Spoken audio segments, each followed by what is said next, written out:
Yo guys, balik lagi bareng gue Joshua. Dan di video kali ini gue mau membahas mengenai Xiaomi Redmi Note 9 Pro. HP-nya para jawara katanya.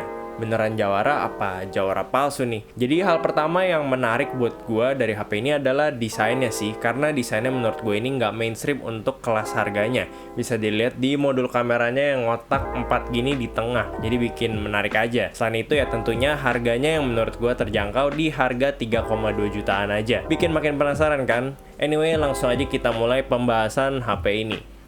Oke, pertama-tama kita bahas desainnya terlebih dahulu. Desain HP ini menurut gue cantik ya, sama sekali nggak ngasih kesan cheap, karena material bodinya ini udah terbuat dari kaca. Jadi feel dan build quality-nya ini udah enak dan premium rasanya. Sidik jari juga jarang ngebekas sih selama gue pakai HP ini, jadi enak aja ngelihat HP ini bersih mulu rasanya. Bagian depannya ini pakai desain punch hole dengan panel layarnya ini IPS LCD dan udah dilapisin sama Gorilla Glass 5. Refresh rate layar HP ini masih 60Hz. Di saat yang lain udah mulai pada pakai 90Hz minimal, HP ini masih stick ke 60Hz. Tapi ya gue pribadi sih nggak pernah mentingin refresh rate banget ya, karena sebagian besar konten-konten yang gue nikmatin di HP itu ya ujung-ujungnya mentoknya di 60 fps aja, nggak ada yang lebih. Karena kebanyakan ya gue pakai buat nonton YouTube, buat scrolling, buat buka medsos dan sebagainya. Jadi menurut gue pribadi, refresh rate tinggi itu ujungnya nggak kepake banget, kecuali buat ngasih pengalaman scrolling yang lebih smooth aja. Tapi ya itu menurut gue pribadi ya. Cuman buat kalian yang emang mentingin refresh rate tinggi ya bisa jadi pertimbangan, karena HP ini refresh rate-nya masih 60Hz saja. Tombol volume dan power ada di kanan semua dan dia ada fingerprint, udah jadi satu sama tombol power.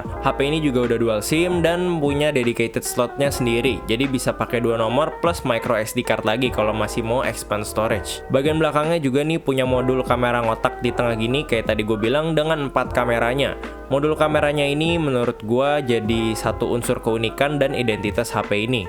Nggak lupa juga sama ini udah dilapisin juga sama Gorilla Glass 5. So depan belakang udah bisa dibilang aman kalau urusan perlindungan. Nah, ngomongin urusan perlindungan, anti gores juga udah dikasih sama Xiaomi dan dapat casing juga. Nah, casingnya ini menurut gue menarik. Nih, coba kalian lihat, ada tutupannya kan? Awalnya gue kira ini lupa dilepas dari pabrikannya, hampir aja gue cabut. Tapi ternyata ini emang dikasih penutup. Baru pertama kali sih gue nemu casing HP yang dikasih gratisan tuh kayak gini, karena ya biasanya kan yang standar-standar aja ya. Tapi menurut gue ini jadi nilai plus buat Xiaomi, karena dia mikirin kalau HP ini tuh nggak punya sertifikasi ketahanan air atau debu. Jadi perlindungan buat USB port supaya nggak kemasukan air atau kecipratan itu penting banget menurut gue. Nah, berlanjut ke spesifikasi, HP ini memiliki layar ukuran 6,67 inci, panel IPS LCD, chipsetnya udah pakai Snapdragon 720G, RAM-nya ada yang 6GB dengan memori internal 64, ada juga yang RAM-nya 8GB dengan memori internal 128GB, dan storage-nya udah pakai UFS 2.1. Kameranya ada 4, jadi udah sistem quad kamera belakang, baterainya kapasitasnya 5020 mAh. Ini gede banget. Ditambah lagi dia bisa ngecas dengan 30 watt fast charging. HP ini juga udah punya NFC, infrared ada, dan juga masih punya 3,5 mm headphone jack. Jadi itu adalah fitur-fitur yang menurut gue cukup penting. Makanya gue ngerasa HP ini tuh bener-bener lengkap buat kelas harganya. Jadi fitur-fitur yang menurut gue fungsional dan esensial, yang penting-penting aja dan dipakai kebanyakan orang tuh ada. Jadi HP ini paket pas mantap beneran. Speaker HP ini single firing ya, dari bawah aja. Dan yang menarik adalah HP ini punya notification light loh di atas. Nih lihat, dia kedip-kedip putih kecil kan. Dulu sih ini fitur umum ya, karena emang kebanyakan HP zaman dulu tuh ada notification light. Cuman sekarang udah jarang banget yang ada loh. Ya sebenarnya fungsinya ya sebatas dia bakal nyala dan kedap-kedip kalau ada notif masuk ke HP kalian. Berlanjut ke kamera, HP ini punya 4 kamera belakang yang susunannya adalah kamera wide 64MP, kamera ultrawide 8MP, ada kamera makronya 5MP, dan ada kamera depth-nya 2MP. Seperti biasa ya, menurut gue susunan kameranya klasik banget. Jadi kamera makro dan depth ini cuman sebagai pelengkap biar bisa disebut HP ini punya quad kamera. Mungkin kayak taburan bawang goreng di atas Indomie goreng kali ya. Jadi kan biasa di packagingnya ditulis tuh lengkap dengan bawang goreng. Nah, kalau ini lengkap dengan kamera makro dan depth. Maaf garing. Kamera depannya sih ada satu aja ya ini. Dia di resolusi 16MP wide dan maksimal perekamannya di resolusi 1080p 30fps. Untuk kemampuan kamera HP ini sih gue cukup puas dengan hasilnya. Tapi kan kamera HP ini ada 4 nih, nggak semuanya gue puas. Pertama yang gue puas banget adalah si lensa kamera utamanya yang 64MP. Foto-foto yang dihasilin cakep, warnanya keluar, HDR-nya juga baik, jadi dynamic range-nya cukup luas, warnanya juga enak aja gitu dilihat di mata.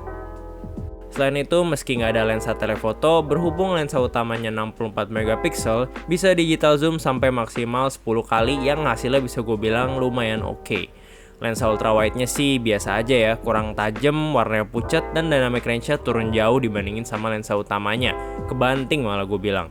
Lensa depth ada atau enggak gue nggak gitu peduli karena nggak bikin perbedaan jauh dalam keseharian. Dan kamera depannya sih gue cukup suka ya dengan hasilnya karena hasil warnanya tuh natural aja gitu di mata.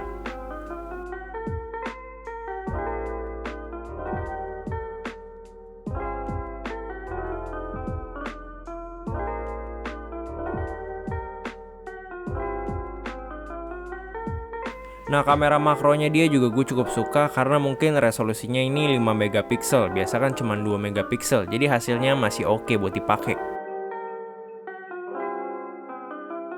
Nah, berlanjut ke night mode, hasil night mode dari HP ini menurut gue bagus sih. Dia berhasil nerangin bagian-bagian yang gelap tapi dengan cara yang nggak berlebihan. Malahan gue lebih suka night mode HP ini daripada Mi 10 yang flagship. Karena yang Mi 10 itu malah sering overexpose dan keterangan, sementara yang ini lebih cenderung enggak.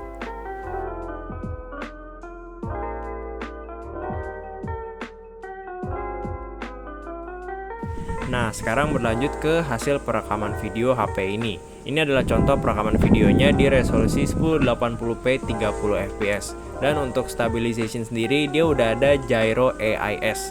Jadi bisa kalian lihat di sini hasil footage-nya nih udah cukup stabil ya sambil jalan-jalan juga. Dan warna yang dihasilin menurut gua udah cukup natural dan enak dilihat di mata. Nggak terlalu berlebihan warnanya atau nggak terlalu pucat juga. Warnanya cukup akurat kalau bisa gue bilang.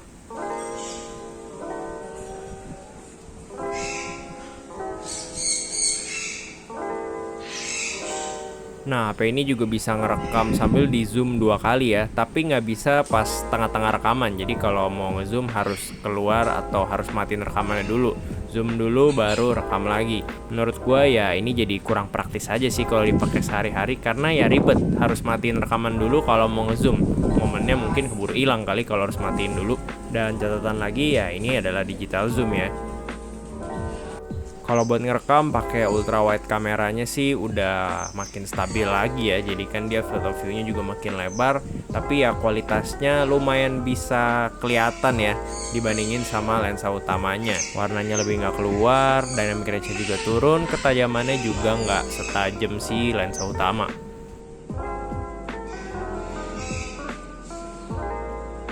Nah, kalau ngerekam di resolusi maksimal 4K, nggak ada stabilization-nya, jadi kayak gempa bumi begini nih. Padahal gue jalan udah berusaha sestabil mungkin dan sesteady mungkin, tapi hasilnya sama aja kayak orang ayan. Ditambah lagi nih, gue coba pakai zoom 2 kalinya, wah udah gempa bumi besar ini 20 skala Richter kali. Jadi, alangkah baiknya kalau kalian mau pakai HP ini buat rekam 4K, gunakanlah pada saat kalian tuh mau merekam sambil duduk atau nggak sambil banyak-banyak gerak. Hasilnya bakal jauh lebih mending daripada pas kalian pakai jalan-jalan dan rekam 4K nanti gempa kayak gua. Oke guys, jadi ini adalah contoh perekaman kamera depannya di resolusi 1080p 30fps. Sekalian kalian bisa nilai sama kualitas suara mic-nya ya.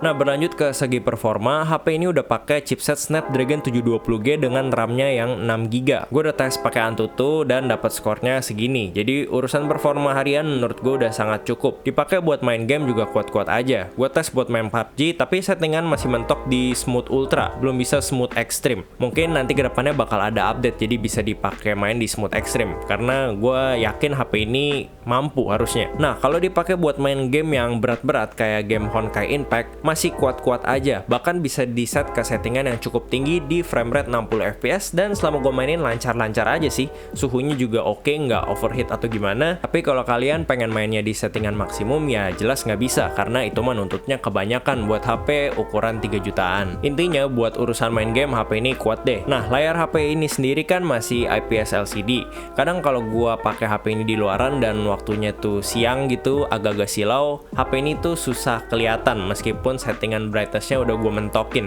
Jadi mungkin layar HP ini tuh masih kurang terang menurut gue. Speaker HP ini ya kualitasnya sih biasa aja, tapi yang menjadi masalah adalah volumenya menurut gue sedikit kurang kencang kali ya.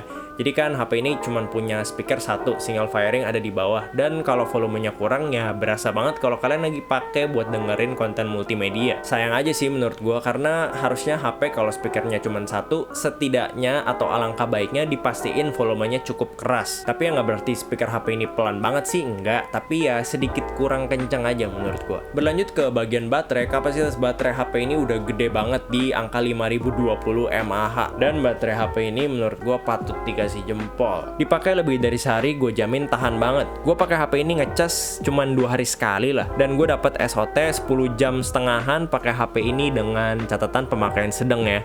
Jadi urusan baterai gue puas banget, terutama buat power user atau pemakai berat. Menurut gue HP ini cocok banget. Kecepatan ngecas juga cepet banget di 30 watt fast charging. Udah sama kayak Mi 10 kemarin yang varian flagshipnya. Ngecas dari baterai 5% ke 100% itu gue tes butuh waktu kurang lebih 1 jam 40 menitan ya. Itu full udah bisa dipakai seharian lebih. Jadi kalau kayak kemarin Samsung M31 gitu kan, kapasitas baterainya emang gede di 6000 mAh, tapi kecepatan ngecasnya tuh cuma 15 watt. Alhasil ngecasnya jadi butuh waktu 3 jam. Nah kalau ini bisa 2 kali lebih cepat, 1 jam setengah aja udah bisa full. Terakhir keluhan gue dari HP ini ya sama persis kayak pengalaman pakai Mi 10 kemarin. Jadi MIUI-nya itu masih suka crash launchernya. Jadi secara random masih suka freeze dan ke close sendiri. Jadi tiba-tiba hilang aja gitu launchernya, dan butuh beberapa waktu sampai dia nongol lagi dan HP-nya bisa dipakai lagi. Kadang ya bikin sebel aja kalau pengen ngelakuin sesuatu dengan cepet gitu loh, jadi kehambat. Semoganya ya nanti di MIUI 12 sih udah diperbaiki ya sama Xiaomi. Sisanya sih pengalaman software-nya masih standar MIUI 11 aja lah. Dan ya seperti biasa, iklan dan notif bakal banyak banget di HP ini. Jadi HP kalian terjamin rame deh kalau pakai HP ini notifnya. Kesimpulannya, HP ini menurut gue emang pantas disebut HP-nya para jawara.